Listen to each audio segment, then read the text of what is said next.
Get off that exhausting hamster wheel and into balanced living with Dr. Marissa. Promise you joy in the mystery. Dr. Marissa, also known as the Asian Oprah. Her mission, to be a beneficial presence on the planet. Her purpose, to be your personal advocate to live, laugh, love, learn. Her life motto, don't die wondering. Take back your life with Dr. Marissa Pay.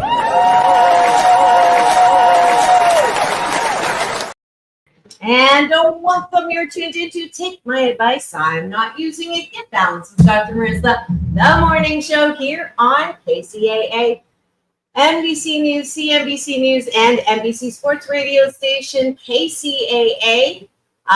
Let's see. Also streaming on iHeartRadio, Spotify, Stitcher, iTunes, TuneIn, Audible, Amazon Music, TV Live, Rumble, Podchaser, Spreaker, Streaker, and more. And this is a show about hope and happiness, so there's no gossip, no scandal, no K-words.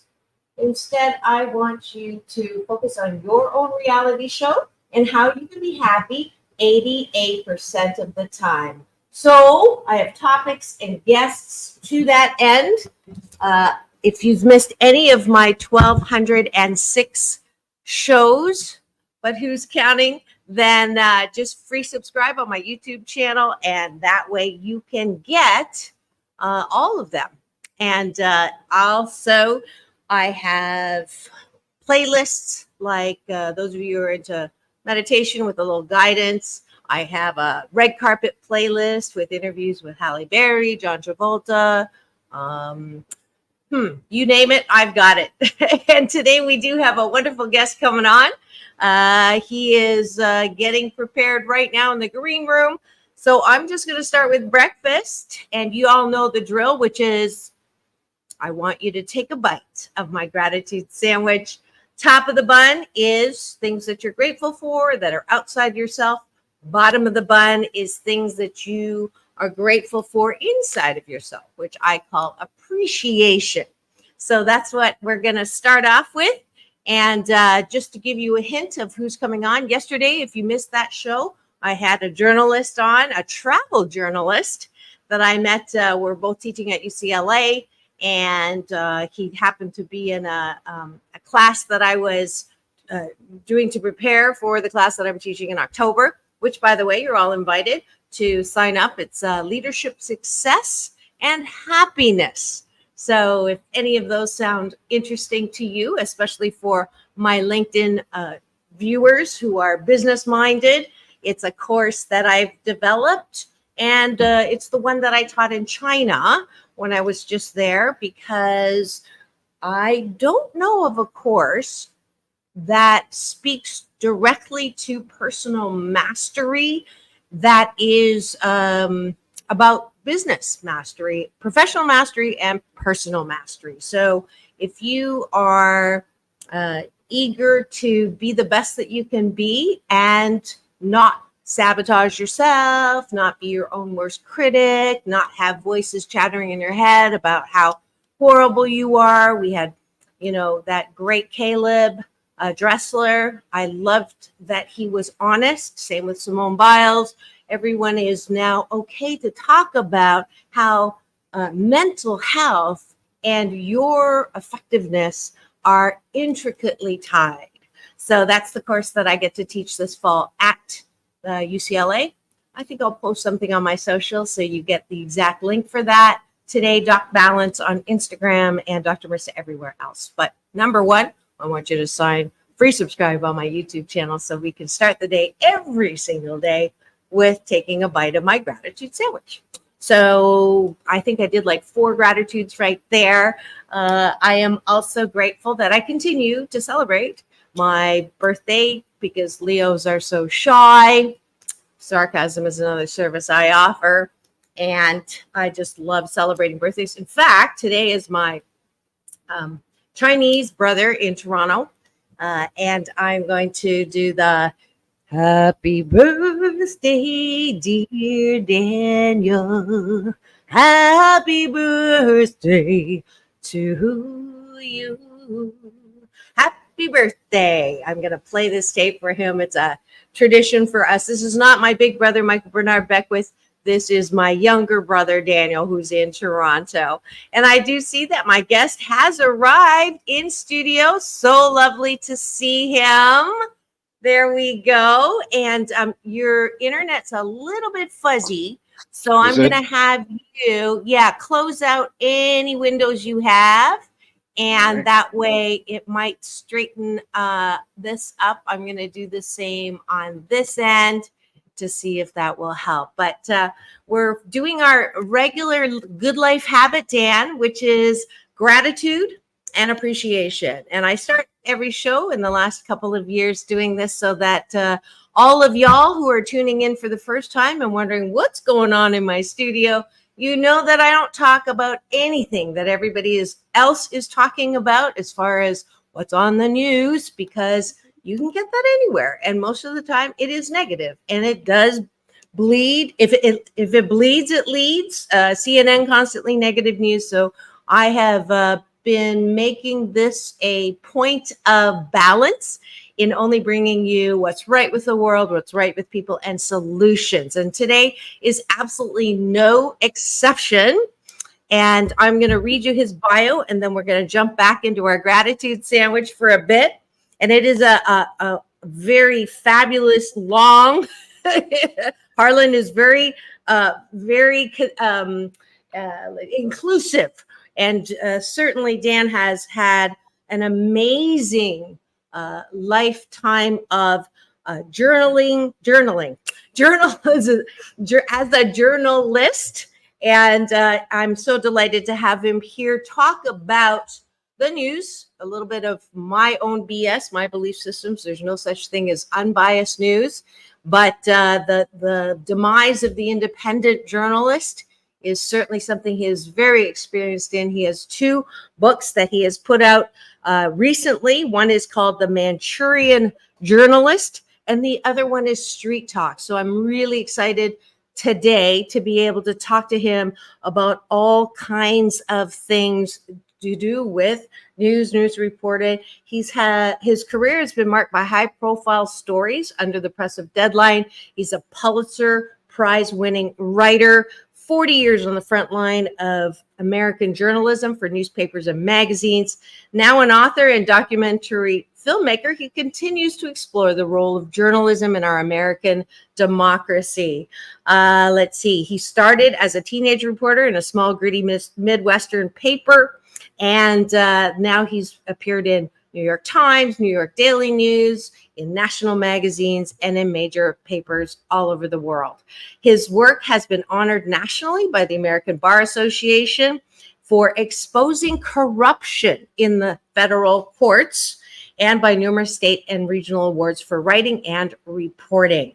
In addition to the 1983 Pulitzer for general local reporting, he's been twice nominated for investigative work, including his inquiries into the police handling of the Columbine High School massacre. He's a member of the Scripps Howard Journalism Hall of Fame, and his book, Manchurian Journalist, was released June 18th, 2024. And Street Talk is the collection of his newspaper columns.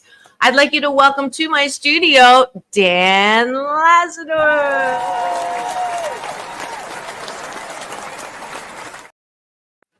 I don't know if I got the pronunciation of your book correct. Of your name correct. Well, it's pronounced many different ways, and I answer to every pronunciation. Okay. But it's Luzadder within the family. So Luzadder, got it.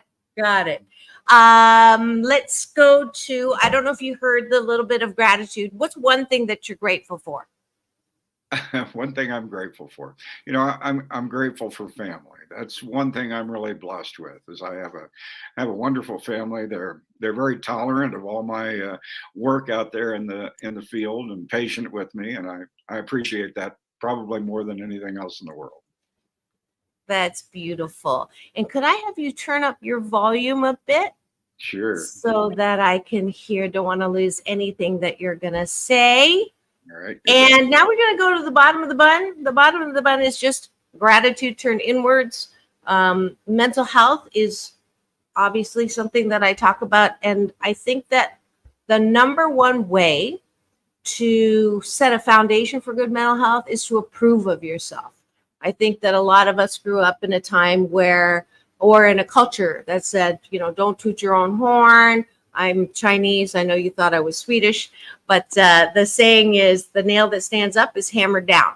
So to talk positively about yourself, I was mentioning before, Caleb Dressler in the Olympics talked about that self-critic and how damaging it is to you. So I have you do the bottom of the bun, which is to exercise the muscle that soothes and approves of who you are. So what do you like about yourself? That is the question. What do you like about yourself? And I'll just start. I like that I love to laugh. Laughter is my favorite sound in the world. And even if it means laughing at myself, that's what I do. So what do you like about yourself, Dan? Well, that's an interesting question. One I don't get very often. Well, let's see. I like the work that I've done in the past, and I like to be a participant in the world of journalism. That's given me the opportunity to meet a lot of people, and I think I enjoy about myself being able to communicate with folks and being able to listen. I think that's a good quality in a journalist, is to be able to listen to people's stories and appreciate what they're really saying. What? Just kidding. Just kidding. I couldn't resist. I haven't done that in a while.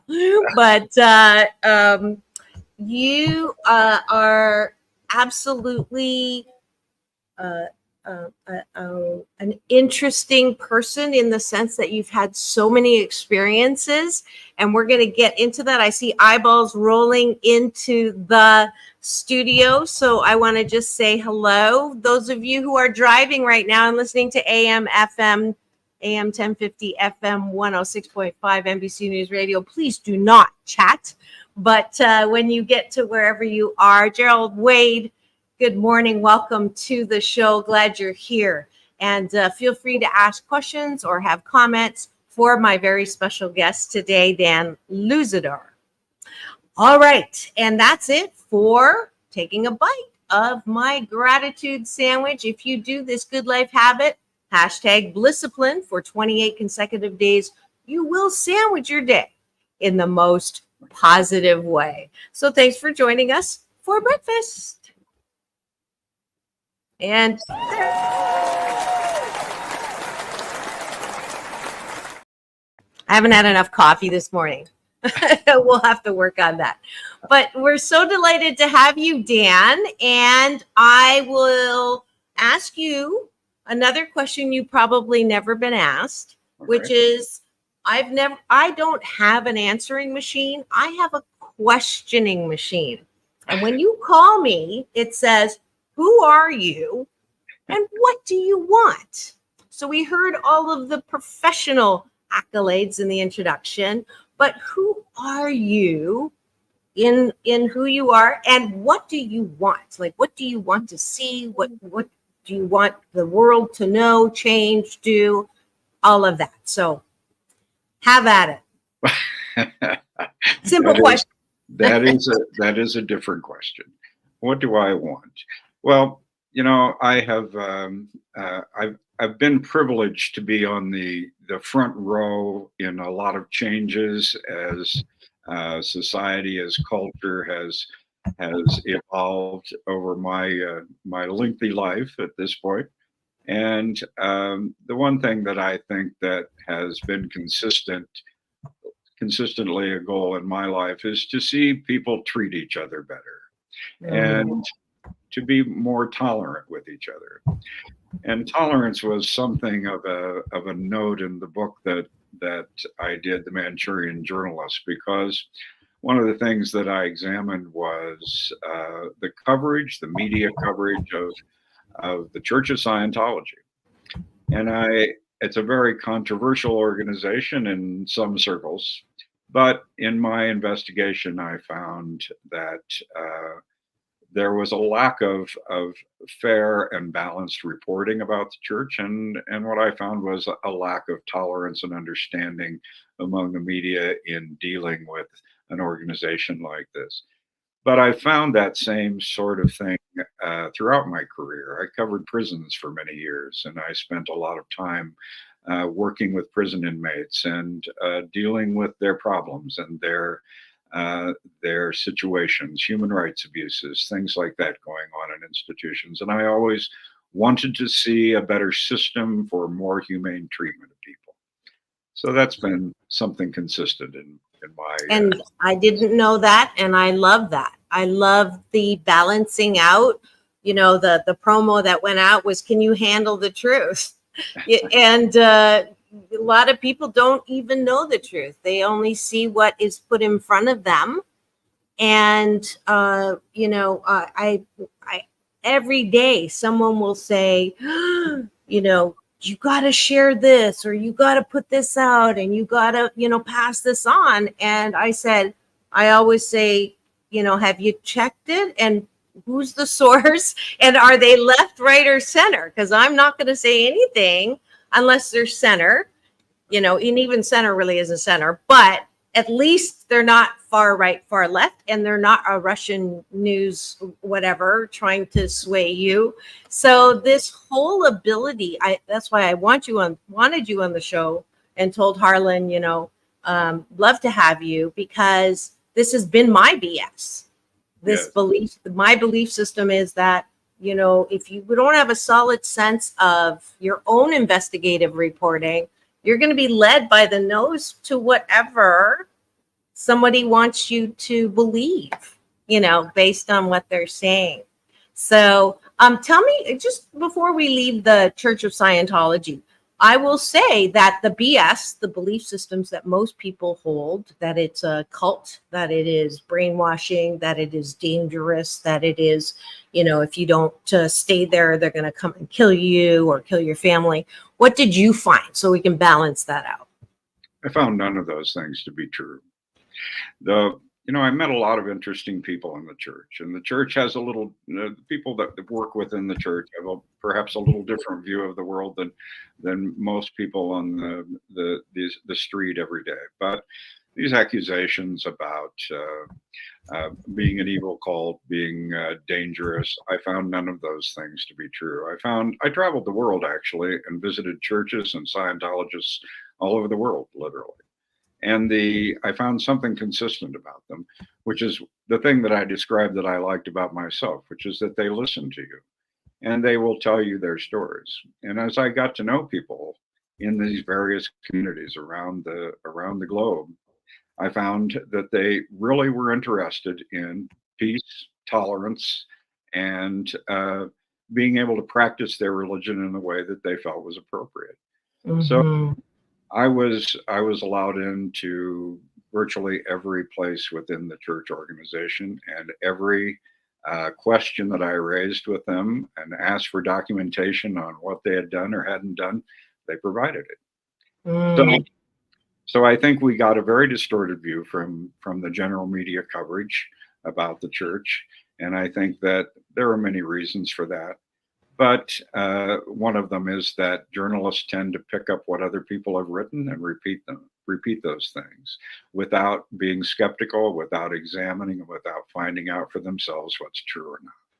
So in those circumstances, I think I am fairly comfortable with Scientologists anywhere in the world. Yeah, that's great. Give me another example of someone or something that has been largely misunderstood based on what is out there. What is the the prevalent story, or the BS, as I call it, belief system around it that you investigated? That I investigated. Well, I mentioned covering prisons, which I did for many years, and writing about those circumstances. And I was told early on by a city editor for the newspaper I was working at, why do you want to go into the prisons and talk to these people? They're convicted of crimes. They're where they belong. They deserve what they're getting, and who cares? Well, what I found was that we needed to pay attention to the kinds of conditions that were going on, because our own sense of humanity, how we treat other people, is reflected in how we treat the least of these, our brethren. And so, people in prison, I found, even though they may have committed serious crimes, even though they may have been drug addicts and been involved in the drug world, even though they have led difficult lives, they deserve to be treated like human beings. And so that sort of perspective, which started at a pretty young age for me, that has I think helped me to approach my journalism in a way that develops respect for people. So, we don't know a lot about our incarceration system in the United States. We should know a lot more, and we should also know a lot more about how effective our justice system is. We put a lot of innocent people in prison, and we keep them there a long time. And that's something that needs to be corrected. That's something that needs to change. Yeah, I am so glad that you brought that up. I'm just delighted that you I share so many BSs with you. I think that whatever, our prison systems have become an industry in and of themselves. There's really less emphasis on rehabilitation and more on, just keeping people in there without looking at what really is needed. The high percentage of abused people in the prison system, and hurt people. And I was going to do, I honestly wasn't going to do this because I didn't think that I would resonate so much, but I'm going to give you something that I don't give all my guests, just based on this point, that you are bucking the mainstream criticism of prisoners. And for that, I'm giving you Dr. Marissa's Beneficial Presence on the Award, Beneficial Presence in the World Award.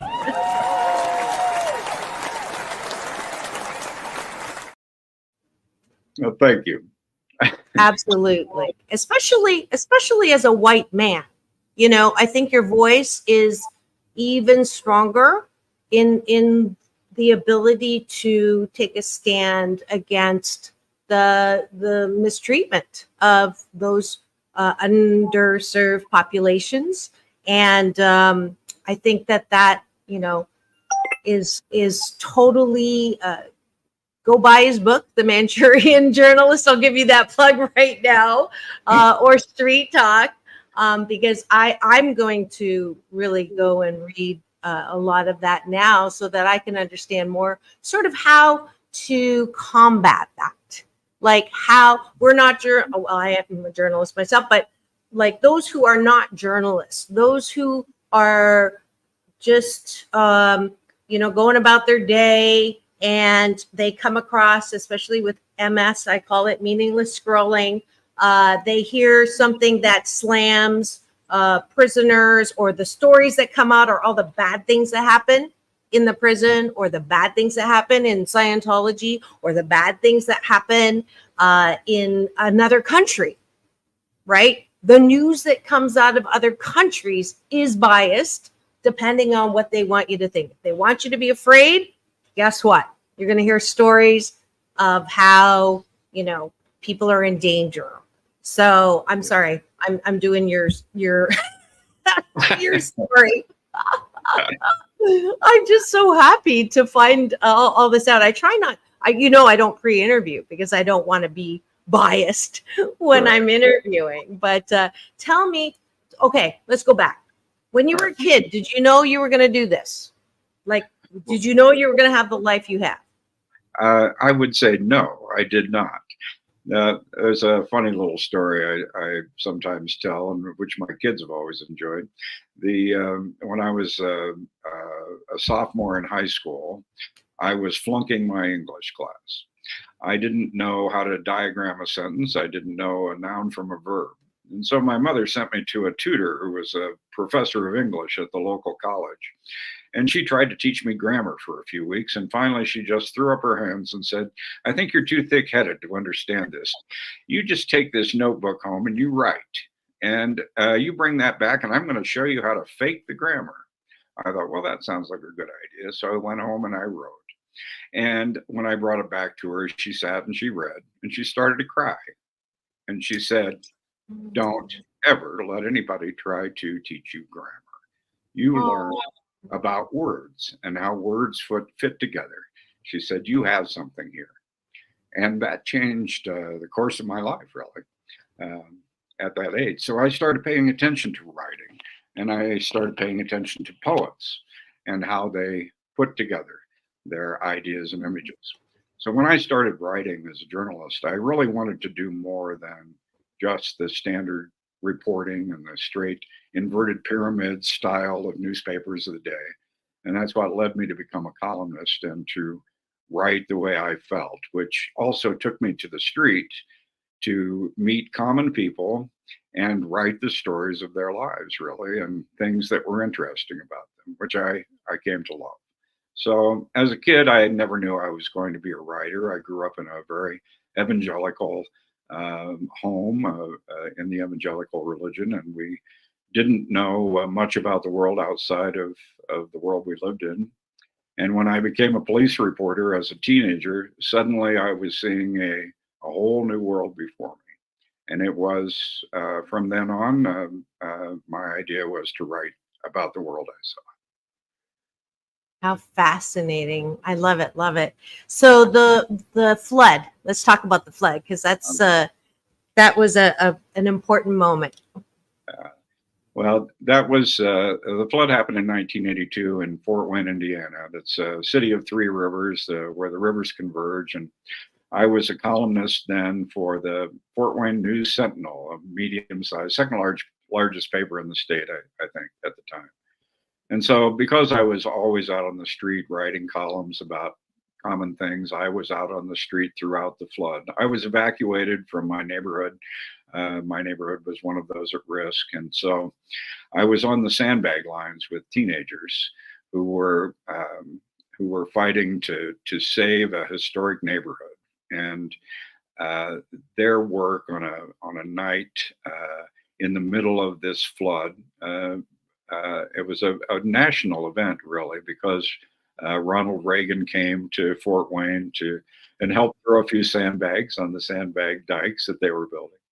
But there was a lot of fear and a lot of anxiety about what was going on, and teenagers that were pitching in the middle of the night to reinforce these dikes were showing tremendous courage.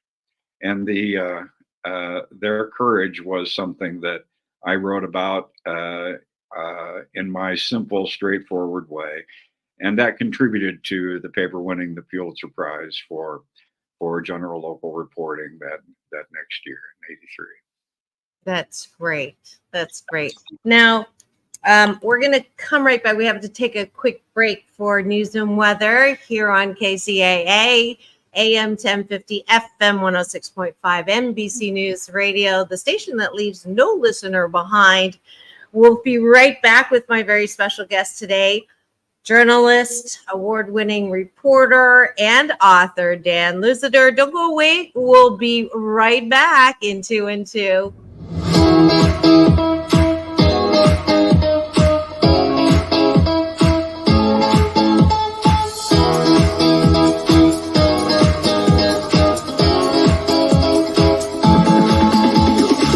Take back your life with Dr. Marissa Pay. And welcome back. You're tuned in to Take My Advice. I'm not using it. Get balanced with Dr. Marissa, the morning show here on KCAA, NBC News, home to the Asian Oprah, AM 1050, FM 106.5, and streaming everywhere. iHeartRadio, Spotify, Stitcher, and of course, Show Central. Now 641 consecutive weeks strong. Those who said I wouldn't last a year, well, it's kind of been 12 and a half years now, and good news is important. So we're so delighted to have you here today. I see some eyeballs in my cashew gallery. If you free subscribe to my YouTube channel, you'll get an alert every weekday morning to tune in to this show about hope and happiness.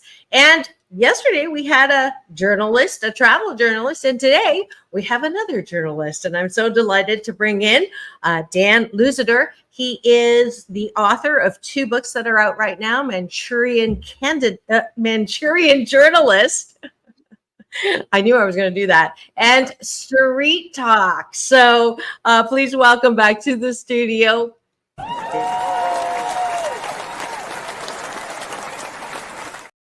So we might as well start with that. Manchurian Journalist. Why that title? And tell us a bit about the book. All right.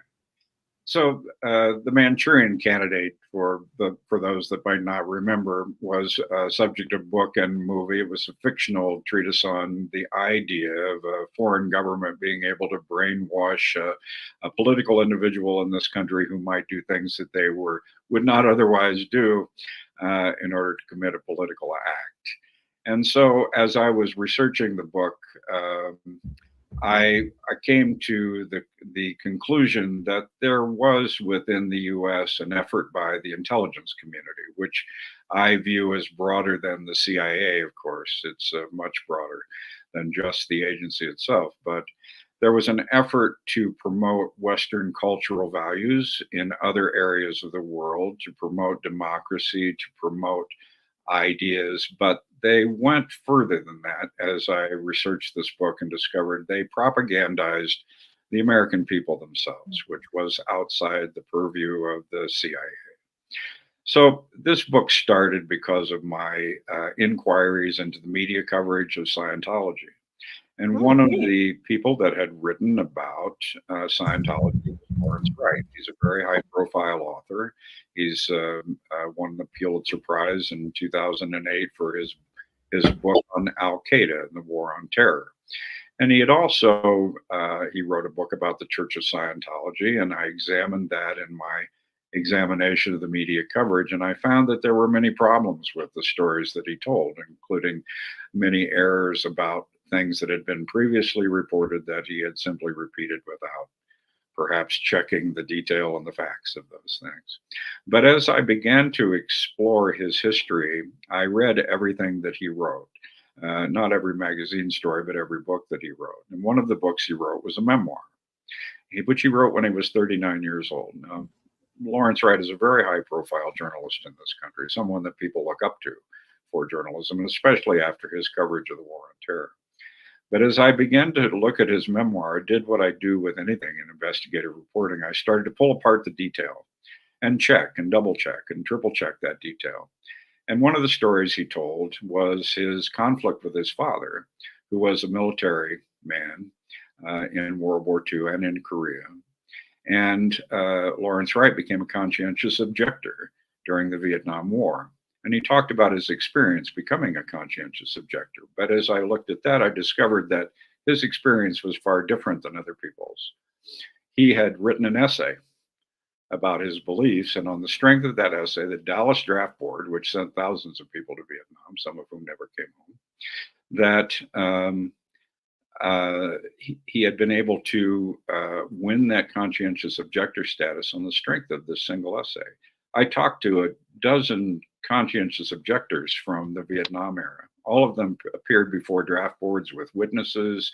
They brought in documents and evidence. They went through hearings, but this was not Lawrence Wright's path. Then I read in his memoir that he had decided to attend a little summer course at Radcliffe College the year he graduated from Tulane University. And that summer course was for people interested in publishing, and it was run by a woman named Helen Venn. And Helen Venn had been director of that course since the 1950s, and she was prolific in her ability to introduce people to our literary community. She knew everyone, all the literary lights, and she invited many of them to her annual 6-week summer course. So as I looked at that, I began to explore Venn's history. Well, to make the story a little shorter, I discovered that she was closely linked to the CIA. And she was closely linked to the propaganda efforts to promote Western culture. And she was also recruiting people into the American publishing industry, into magazines, into journalism throughout, who had similar interests to those elites within the intelligence network who wanted to promote certain ideas and discourage other ideas within American culture. Lawrence Wright turned out to participate not only in her program, but in the American University of Cairo. He taught English there and participated in an English language program that was part of this intelligence network for recruiting people to be friends, to be propagandists and others.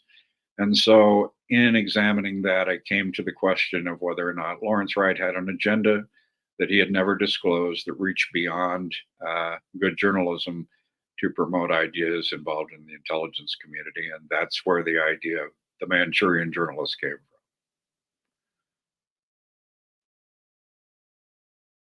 I have lost your audio. Yeah, it's me. I just wanted to make sure that my background noise wasn't affecting you.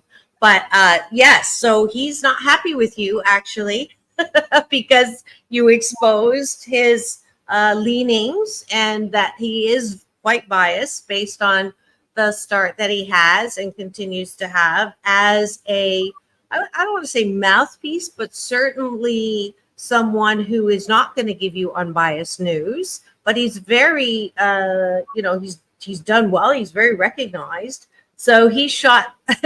What is it? He called you that you were not a real reporter and that you worked for the Church of Scientology, which I thought was funny. That I was a private investigator working for the not really a reporter. Well, by the time he made that then Twitter, now X exclamation, he knew well who I was because we'd had several conversations, and I had told him, as I do with all people I'm looking at doing investigative reporting, exactly what I was up to. Mm-hmm. And one of the aspects that I wanted to ask Lawrence Wright about was his father's relationship with a man named Robert Story. And I would have thought that Lawrence Wright, in his history, would have written about this fact because Robert Story was a very influential person in American political network. He was head of the American Bar Association in the 1950s. He was head of the International Bar Association, and he was the chief executive trial prosecutor in the Nuremberg war trials. Wow. He was also very involved in the Kennedy assassination investigation, helped put together the Warren Commission and the members of the Warren Commission, and he also prevented a separate murder investigation in Texas into the Kennedy assassination. Yet, even though Robert Story was actually Lawrence Wright's father's boss, Robert Story owned a bank of which Lawrence Wright's father was president. It was a storefront bank in Dallas. And Lawrence Wright had never mentioned Robert Story in anything he had written, nor anything about these networks, nor anything about these kinds of intelligence community interests. And I found that unusual, and I wanted to talk to him about that, and I asked him repeatedly, including a letter just before we published the book, telling him exactly what I was reporting, but he never responded to me and has yet to respond. Mm-hmm. And I'm open to hearing what he has to say about that if he would like to talk to me about it still. Mm-hmm. Well, I think that, I understand why he doesn't want to respond. But yeah, so if you've just tuned in and you're wondering what's going on in studio today, welcome to Take My Advice. I'm Not Using It. Get Balanced with Dr. Marissa, the morning show here on KZAA, the station that leaves no listener behind, AM 1050, FM 106.5, NBC News Radio, home to the Asian Oprah. And today we have a Pulitzer-Prize award. I don't even know how to say that, but Pulitzer journalist who's here. Thanks to my favorite publicist, Harlan Ball. And he is here talking about 2 books that he has out. And most importantly, though, something that I've been a huge mouthpiece for, which is please use your brain when you read anything that is published. And, is it true? Is it kind? And is it necessary? Because most of what's out there is none of those three things. And Dan has done a lot of 40 years of reporting on, and I love the fact that he has come out with things that are against what most people think and then base their BS on prisoners, on people and their lives, on what you're talking about here, intelligence community. So what other things can you think of as we've been talking that you would want to encourage people to investigate more? So obviously the one we just talked about, the conspiracy theory around JFK, the assassination. Can you shed any light on that in the areas that you have looked at? Well, I didn't get into the nuts and bolts of the Kennedy assassination and that, but I think it's important for people to be aware of history and who the players are in history and what their interests were. I think we miss out on a lot of that in the United States. History is often recorded from what is reported in our daily journalism. You know, that situation has changed and ever more rapidly in the last few years. At the time when I started in journalism, newspapers were the foundation for the reporting that was done. And so as newspapers reported in individual communities around the country, big newspapers in various cities from Seattle to New Orleans to you name it, to Cleveland, Ohio, people were treated to fairly accurate reporting on most things, I believe, because these were the daily events that newspapers reported on. We have lost so much of that in the fact that newspapers have the demise of newspapers has caused us to lose institutional knowledge. Within journalism, we've seen newspapers shrink, newspaper staff shrink. And so now we're in an environment where we don't have the kind of reporting, the textual reporting across the country that tells us what's going on in our local communities. So now people are more responsible, I think, themselves for trying to learn what is true and what is not true in the absence of the vigorous reporting that we once enjoyed 3 decades ago, perhaps. These matters are things in which people now need to do harder work, I think, to find out what is true.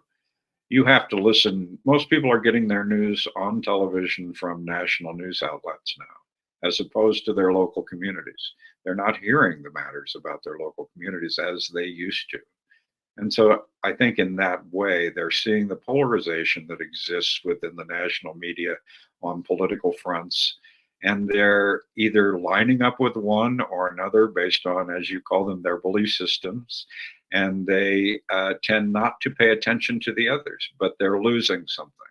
They're losing the balance because as right and left oriented news media tells us what their perspective is, we're not getting the hard truth and the actual facts. So we all have to be better journalists in a way to discover what is true in our own communities. Yeah, channel your own inner journalist is the is the direction. I actually pulled this up anytime someone tells me something, and I say, if it's not from this center column, I really don't need to know, because it is so biased. And this is true. Like, I'm shocked at how blatant the bias is now. Like, you can literally close yourself off to any kind of balanced news anywhere by just, and it breaks my heart, because I have beautiful people who have interviewed me about my 8 Ways to Happiness, who are now working for news outlets that are so blatantly attacking one side, blatantly, pointing out all the things that are wrong with this side, and turning a blind eye to the blatant things that they're supporting in their candidate. And it breaks my heart because I can't listen to them. Yes. Yes. You know? I So know. when did that happen? It was an evolution, I think, in process. Of course, the internet had a lot to do with this in ways that we are not necessarily visible. I talk to people who are shocked that their local newspaper no longer publishes 7 days a week, or publishes only 3 days a week now, or does not even publish. They're only online. They don't have their newspaper boys anymore delivering the newspaper to the front doorstep. One of the things that I think existed when I started in journalism was that most reporters knew that they needed to report accurately in their local community, because if you did not, there was going to be some reaction. Someone was going to call the editor and say, hey, this poor person reporting for you got this wrong, and the paper would publish a correction. But you don't see corrections published on Fox News or MSNBC or other outlets that are beyond the center, as you say, when they make a mistake. It just is glossed over and they go right on. So in the absence of newspapers, in this circumstance that we have, and we have far fewer journalists than we had a couple of decades ago, as newspapers have tried to save money because the internet has taken away advertising revenue from them. As we've seen the quality of reporting decline, our reliance on national news media, our lack of corrections when things are published that are inaccurate, and the willingness to promote things from a political perspective on left or right, I think then we become troubled in what our understanding is of truth and what we can trust. In the old days on national television, you listened to Walter Cronkite or Dan Rather or others talk about what they had seen or reported on, and you believed it. Now we aren't sure what is true or what isn't true. And this is a tremendous loss for all of us in this democracy. We need good journalism to have good democracy. And if we don't have good journalism, we may wind up without democracy. So it's an essential point, I think. Absolutely. And those are very wise words from my guest today, Dan Luzadder, author of Manchurian, journalist, and Street Talk, a collection of his columns. And we're going to take a quick break for news and traffic on NBC News Radio KCAA, the station that leaves no listener behind, AM 1050, FM 106.5. I'm Dr. Marissa, also known as Asian Oprah, balancing out bad news with good news and good people. We'll be right back. Don't go away in 1 and 1.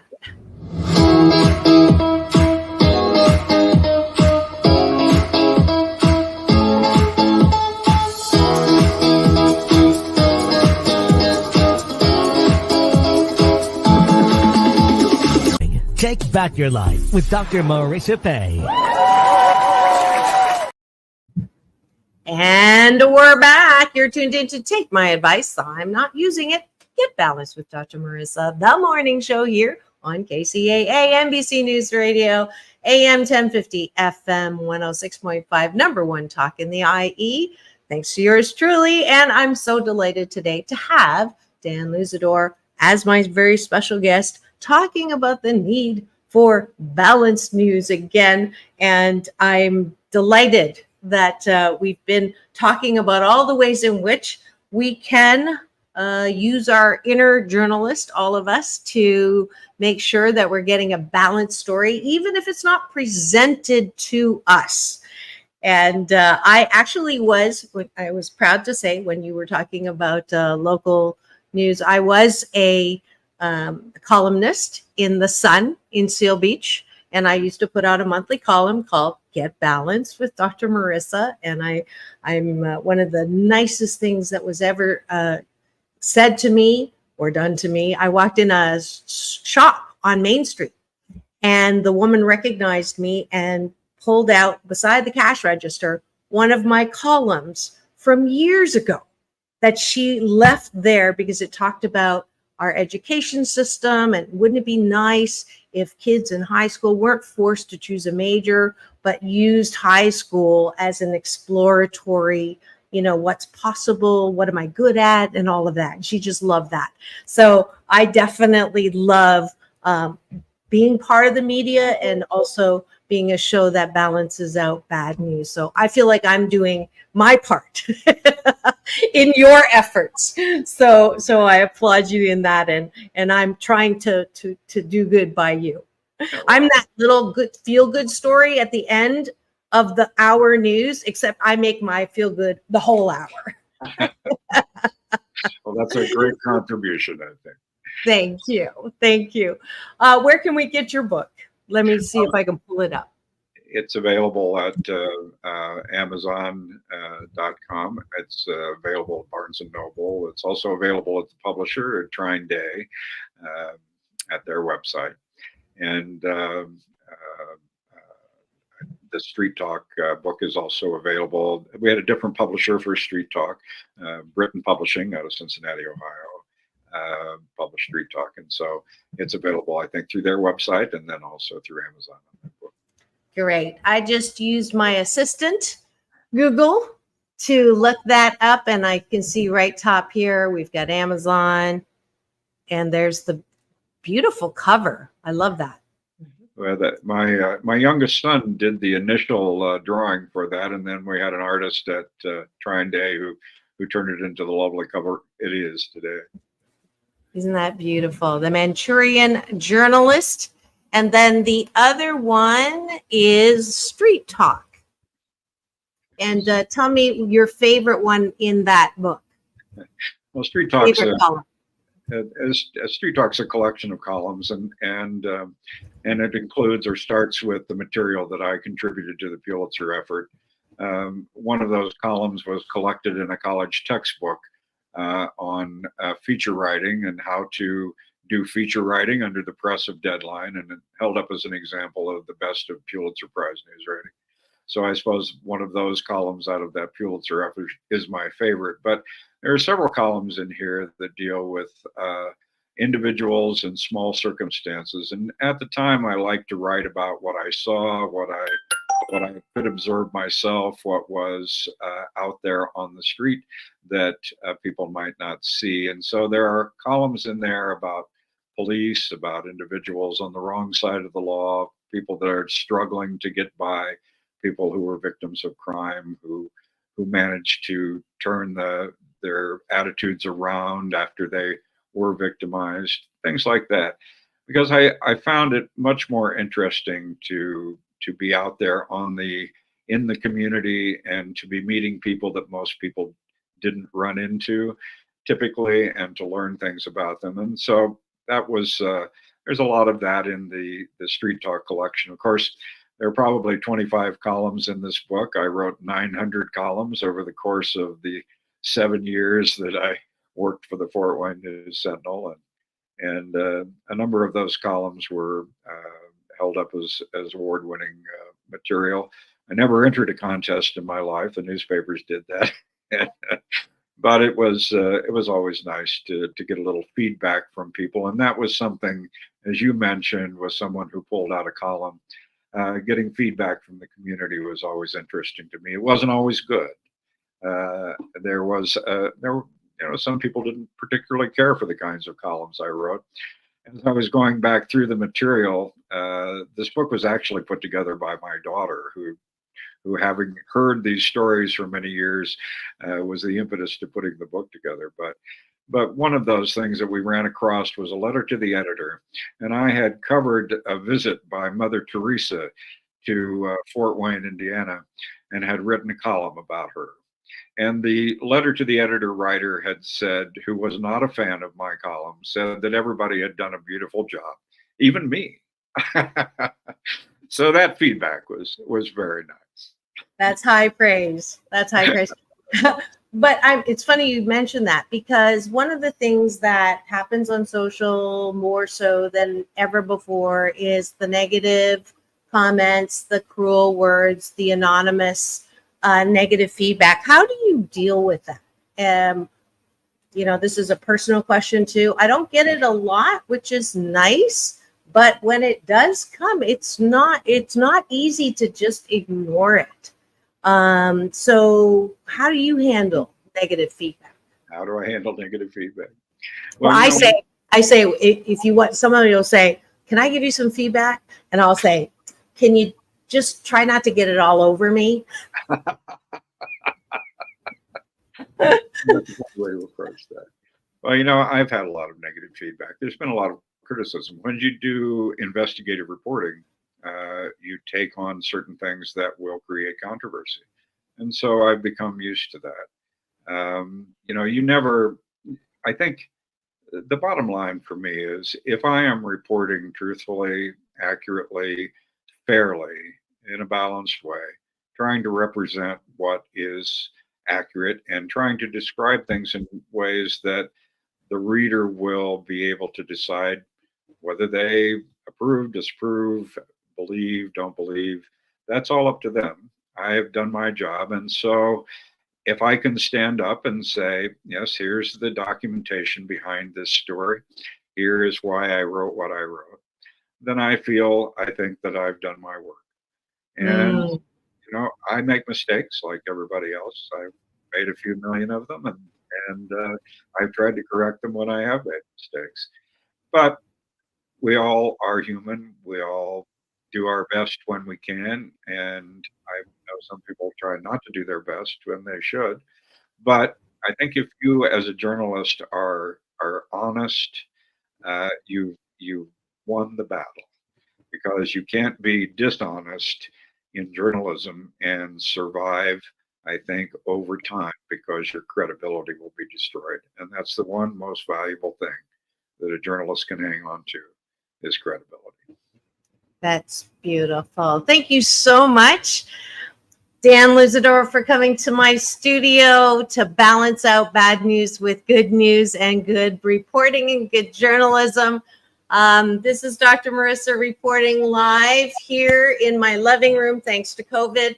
And I am inviting you tomorrow to come back for Doctors in the House with Dr. Tiffany Tate. The subject is the value of travel, which is an interesting, my Monday guest was a travel journalist, and now we have a journalist, and Wednesday we're going to talk about travel. So I did not plan that, by the way.